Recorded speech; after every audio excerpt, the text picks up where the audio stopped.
We have a major Flames free agency report as it looks as though we have an update on Dan Vladar's talks with Craig Conroy and how they're going on a potential extension. Plus, we also have a multiple huge updates and you're not going to want to miss them. We're going to get into all that and more in this video, but first I want to welcome you to Flames Digest. I'm Mark Griffith. If you're new around here and you love the Flames, make sure you subscribe because only around 30% of the people watching are subscribed. Guys, please subscribe. It really does help me out a lot and I truly do appreciate all of your guys' support. And let's just hop straight in and talk about how it might be looking as though Vlad will stay. Now, we talked about this quite a bit in yesterday's video that obviously went over, the upcoming free agents, who's going to be here, who's maybe not going to be here, plus Rasmus Andersson as well, who's not a free agent this summer, but next summer will he be gone? And one of the big names, of course, is Dan Vladar. Now, this comes from an article from the Calgary Herald. It comes from Wes Gilbertson, so credit due to him for this one,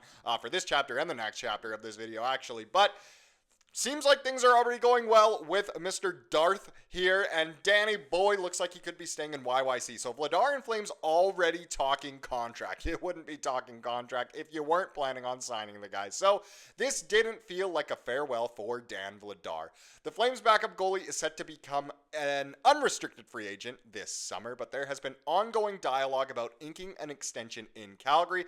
As Vladar revealed, we've been talking basically the whole year. That is very, very interesting. I mean, we know that if Vladar is obviously offered more money elsewhere or even a starting gig, he'd probably take it, right? Well, maybe he does want to stay in Calgary. We don't know. The 27-year-old realizes if he does re-up in Calgary, it's for a second string role. After a platoon approach for the first half of the season, Dustin Wolf emerged as the clear-cut number one in the crease. So again, to reiterate, if this guy can find a starting role somewhere, I'm not too sure where that would be as of right now, but if he were to score a starting role somewhere, obviously he'd want to take it, get more playing time, get more money, of course, but hey, he knows that if he were to stay in Calgary, he'd be behind Wolfie, and it doesn't sound like he has a huge problem with that.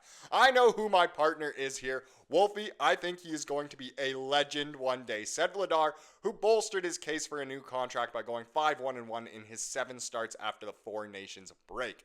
I would love to be back. I've said it since the get-go. I appreciate what the organization gave me 4 years ago, coming here as basically a nobody, a guy with a couple games in the NHL. The Flames gave me an opportunity to become a regular NHL player. Great quotes there from Vladdy.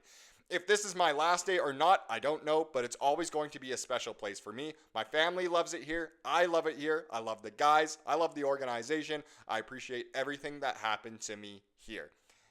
Very nice to hear. Obviously, he has nothing but good things to say about the organization and the city, which is great. You know, we've obviously struggled with that a little bit in the past. Think of our last goaltender.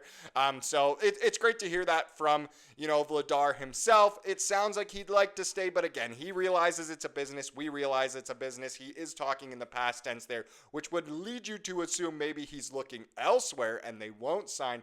So it's confusing. Is he going to stay? Is he going to go? Calgary's list of pending UFAs also includes unheralded defenseman Joel Hanley, fourth-line center Kevin Rooney, injured forwards Justin Kirkland and Anthony Mantha, and occasional call-ups Dryden Hunt and Clark Bishop. The 33-year-old Hanley, who spent the last couple of months as MacKenzie Weegar's blue line sidekick, told media Saturday that he definitely would like to be back. So it's great hearing all of this, whether it's Hanley, Nacho talking, whether it's Darth Vladar talking. It's great to hear that these guys want to stay. It just really emphasizes that they built a really good culture this year. The guys want to be in Calgary, want to be with the Flames, which is exactly what we need going forward. And you know what? I'd be okay if we bring back both Vladar and Hanley on maybe some team-friendly deals, but obviously they can bring in some valuable stuff for some of the other guys around who are younger than them. And overall, do you think Vladar will stay?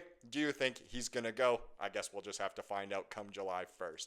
Now let's get into some Denim Days. And I know you're thinking, what the hell does that mean, Denim Days? This is kind of a bit of a funnier update about our beloved Zane Parekh. So, Parekh planning to hit mall and the weight room. What is Parekh missing as the top prospect tries to make the dump from Major Junior to the NHL? Denim, apparently. The 19-year-old defenseman shared Saturday that he's been getting an earful from Flames teammates since showing up to a dinner in joggers. It really shows his age. I don't own a pair of jeans, said Parekh, the 9th overall pick in the 2024 NHL draft, with a chuckle. Weegsy and Bax have been giving it to me. They've been giving me crap about that. you just turn around and call them unks. Look how old they are. Maybe it's kind of a flex that you don't own any jeans. Personally, I wear jeans almost every single day to work, but still. There was a time definitely when I was younger where I didn't have any jeans and it was just joggers, so that's pretty funny, but apparently to fit in more with the team and the NHL in general, he's got to get himself a pair of denims. Now that's the biggest takeaway from my last 2 weeks here, that I gotta go buy a pair of jeans. I'm gonna go in the next couple of hours to the mall. Now obviously, as we said before, this was said on Saturday. Hopefully he's got at least one pair of jeans now, but this is just honestly a hilarious update. Fresh off his 107-point pileup with the OHL Saginaw Spirit, Parekh was called up to join the Flames for their final 5 games. He logged his NHL debut in LA, scoring on a nifty deflection. He's the 6th youngest blue liner to bury in his first big league outing.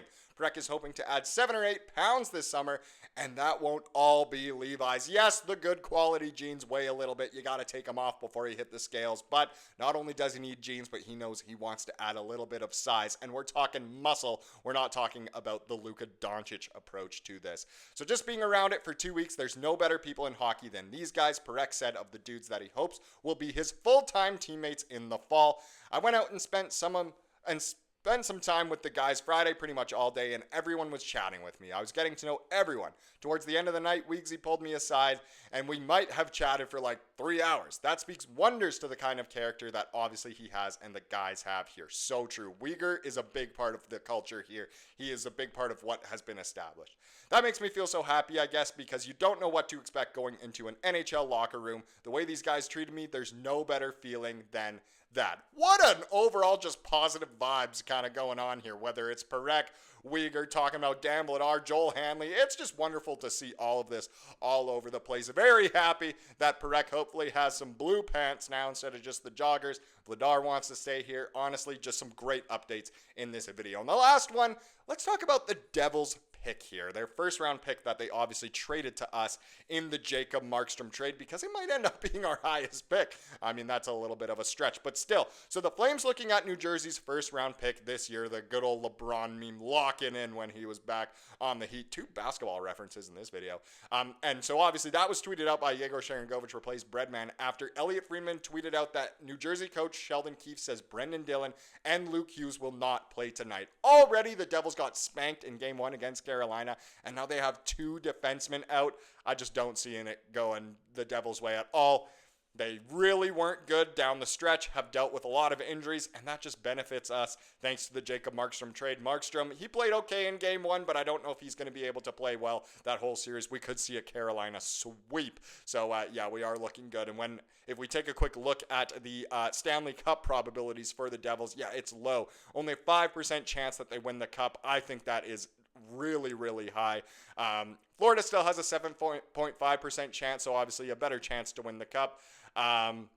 These were the odds as of yesterday from Data Driven Hockey here, but overall it looks like our 2 first-round picks are safe no matter what, unless, of course, we do win the lottery, and that way we keep our pick. Florida goes to Montreal. Montreal, they lost game 1, but things are going good for them, I guess. But either way, it looks like the New Jersey pick is going to be a good one for us, and that was a great trade by Conroy to not only get Kevin Ball, who I think was easily one of my top 5, if not top 3 Flames this season, but also to get that first rounder.